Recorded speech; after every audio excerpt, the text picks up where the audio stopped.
Alright, welcome back everyone. So first of all, let's change the word text to name. So that looks a little bit better, and we're going to change the name to just simply name. Now since it's in quotes, it doesn't really matter. You can put whatever you want there, but in this case we're just going to push name.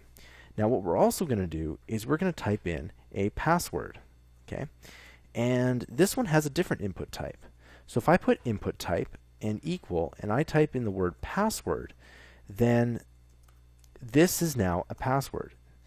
Now, I'll show you what it is that you've probably seen a password before, and you've probably seen it, do something where it doesn't actually show you the letters. Well, when you put the input type to password, it changes what the input type is. And now, if you type in something, guess what?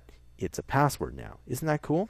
So, there's all this built-in functionality around input types, okay? And so, I'm going to type in the name, and I'm just going to type it in password. Okay, and that's pretty much what it is. Now, the only other thing that we need to do is, what if we wanted password on the next line? Well, what do we have to do in order to do that? Well, we just add in a break, BR. And we can add in as many of these as we want. We can add in so many of these, but let's just add in one right now. And just for good practice, we're going to go ahead and add a break again after this. So we have our name, and we can put in any name we want, John, and then the password, we can type in anything we want as well. Okay, I'll see you guys in the next